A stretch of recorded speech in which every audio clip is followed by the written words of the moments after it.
Mall పేరు మీద అద్దాల బిల్డింగ్లు కట్టి లక్షల దందా చేస్తుంటారు గానీ మసిబట్ట రూల్స్ పెట్టి మందిలో ఇజ్జత్ తీసుకొని ఇంకోసారి అటు దిక్క ఎవరు రాకుండా చేసుకుంటారు ఇటువంటి షాపింగ్ మాల్ వాళ్ళు. ఇక ఇక్కడ కానొస్తున్న ఈ తండ్రి కొడుకులు బెంగళూరులో ఉన్న జీటీ మాల్ సినిమా టికెట్లు బుక్ చేసుకున్నారట.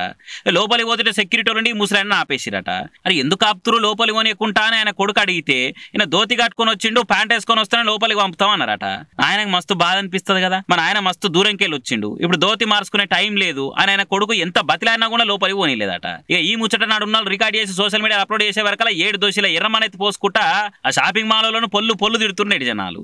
ఆయన ఏం తప్పు చేసిండని పాపం 10 మందిలే తక్కువ చేసిర్రు ఆయనని. కొడుకు పిలిచిండని బస్ ఎక్కి ఊరికెళ్ళి పట్నం వచ్చి పైసలు పెట్టి మరీ టికెట్ కొని లోపల పోతా అంటే ఓనియరా? పైసలు అంత ఎక్కువ కళ్ళు మూసుకపోయినాయా మీకు?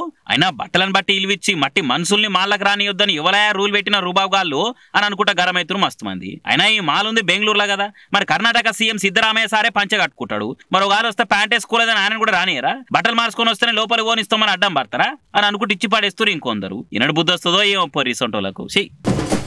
ఈ మీమర్లు చేయంగా ఏది ఎట్లా ఎందుకు ఏ తీర్ల వైరల్ అయి సోషల్ మీడియాలో షికారు చేసేది తెలియదు. మంచైనా చెడైనా కానీ మంది పరిశాన్ అయ్యేటట్టు ఎడిటింగ్లు ఎఫెక్టుల కంటెంట్ తోని రౌండ్ టెంట్ వేసి నెటిజనాలు ఒక్కతానికి చేర్చి నవ్విస్తుంటారు. మొన్న అమెరికా మాజీ ప్రెసిడెంట్ ట్రంప్ మీద మర్డర్ అటెంప్ట్ అయితే పానాలతో బయటపడ్డా కానీ షో పంటి బుల్లెట్ దాక్కుంటే దెబ్బ దాకింది కదా, దాంతో నా షోకు ట్రీట్మెంట్ చేసి బ్యాండేజ్ చేసి డాక్టర్లు. ఇక ఆ ఫోటోని మహారాజా సినిమాల హీరో ఫోటోలతో పోల్చుకుంటా వీటిని మస్తుగా తిప్పుతురు కొందరు మీమర్స్. మహారాజా సినిమాలో కూడా విజయ్ సేతుపతి షోకు దెబ్బ దాకి సగం సినిమా కంటే ఎక్కువ ఇగో ఇట్లా బ్యాండేజ్ చేసుకునే కానొస్తుంటాడు కదా, దాంతో మహారాజా ప్రమోషన్లు వరల్డ్ వైడ్ రేంజ్ పోయినాయి అని అనుకుంటా కొందరు కామెంట్లు చేస్తే ట్రంప్ ను దూరంకెళ్ళి గన్తో షూట్ చేసుడు చూసి అతడు సినిమా సీన్ రీక్రియేట్ అనుకున్నాం ఇన్ని రోజులు, ఇప్పుడు లేటెస్ట్ గా మహారాజా సినిమా పేరు వైరల్ అవుతుందిగా అనుకుంటా ఇంకొందరు పోస్టులు వేస్తారు. కానీ కాదేది మీమ్స్ కనర్హం అన్నట్టు ఓ దిక్కు సావు తప్పి చెవు కోసుకోపోయిన ట్రంప్ కి సినిమాల క్యారెక్టర్ లుక్ కి లింకు పెట్టి మీమ్స్ వేసుడేందో అని అనుకోబట్టి మీమ్స్ లవర్లు. కానీ ఆయనతో చిన్నగా మెల్లగా ఈ ముచ్చట ట్రంప్ దాకా పోతే గిట్లా ఓర్ మీ దుంపల దగ్గర మీరెక్కడ దొరికారు రా అని ఎంత తిట్టుకుంటాడో పాపం.